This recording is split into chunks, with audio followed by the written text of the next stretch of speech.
ಪಕ್ಷಕ್ಕೆ ಅಧಿಕಾರಕ್ಕೆ ತರಲು 139 ಸೀಟು ಏನು ಇವತ್ತು ಶಾಸಕರ ಆಯ್ಕೆಯಾಗಿದ್ದಾರೆ, ಆ ಒಂದು ಆಯ್ಕೆ ಆಗಲು ಈ ರಾಜ್ಯದಲ್ಲಿ ಅಲ್ಪಸಂಖ್ಯಾತರ ಸಮುದಾಯ ಬಹಳ ದೊಡ್ಡ ಕೊಡುಗೆ ಇದೆ.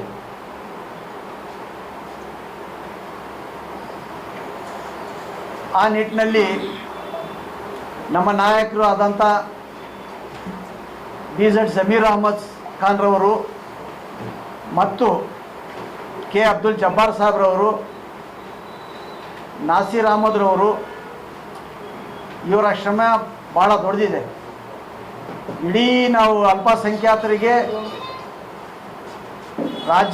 ರಾಜ್ಯದಲ್ಲಿ ಜಾಗೃತಿ ಮೂಡಿಸುವ ಕೆಲಸ ಮತ್ತು ಕಾಂಗ್ರೆಸ್ ಪಕ್ಷಕ್ಕೆ 90% ಮತದಾನ ಮಾಡುವ ಒಂದು ಪ್ರಕ್ರಿಯೆ ಏನಿತ್ತು ಅದರ ಪೂರ್ತಿ ಹಿಂದೆ ಕೆಲಸ ಮಾಡಿರುವಂಥ ಈ 3 ನಾಯಕರುಗಳು ಮಾತ್ರ ರಾಜ್ಯದಲ್ಲಿ ಇಡೀ ರಾಜ್ಯಕ್ಕೆ ಸಂಚರಿಸಿ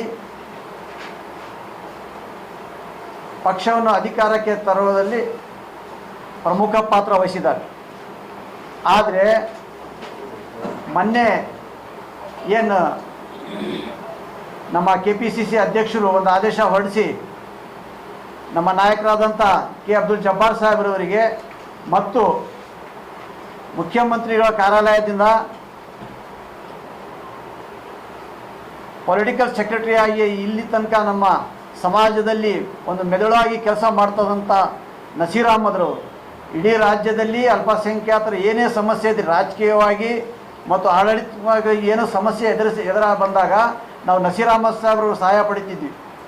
ಅದರ ಸಲುವಾಗಿ ನಮ್ಮ ಸಮುದಾಯ ಭಾಳ ನೋವು ಮತ್ತು ದುಃಖದಲ್ಲಿ ಇದೆ. ಈ ಒಂದು ಕ್ರಮವನ್ನು ನಾವು ಖಂಡಿಸ್ತಾ ಇದ್ದೀವಿ. ತಾವು 2 ದಿನ ಹಿಂದೆ ನೋಡಿರ್ಬೋದು ಮಾಧ್ಯಮದಲ್ಲಿ ಮತ್ತು ಪತ್ರಿಕಾದಲ್ಲಿ ನಮ್ಮ ಧಾರ್ಮಿಕ ಗುರುಗಳು ಇಡೀ ರಾಜ್ಯದಲ್ಲಿ ಏನು ಉಲ್ಮಾಗಳು ಅಂತ ಏನು ಹೇಳ್ತೀವಲ್ಲ, ಇವರು ಈ ಕ್ರಮವನ್ನು ಖಂಡಿಸಿದ್ದಾರೆ ಮತ್ತು ಕಾಂಗ್ರೆಸ್ ಪಕ್ಷಕ್ಕೆ ಎಚ್ಚರಿಕೆ ನೀಡಿದ್ದಾರೆ. ಬರುವ ಚುನಾವಣೆಗಳಲ್ಲಿ ಇದು ಸರಿಪಡಿಸಲಿದ್ರೆ ಇದರ ಪರಿಣಾಮ ತಾವು ಎದುರಿಸಬೇಕಾಗ್ತದೆ ಅಂತ ಹೇಳಿಬಿಟ್ಟು ನಮ್ಮ ಉಲ್ಮಾಗಳು ಧಾರ್ಮಿಕ ಗುರುಗಳು ಕರೆ ಕೊಟ್ಟಿದ್ದಾರೆ. ಅವರ ಒಂದು ಕರೆಗೆ ನಮ್ಮ ಸಂಪೂರ್ಣವಾದ ಬೆಂಬಲನೂ ಸಹ ಇದೆ.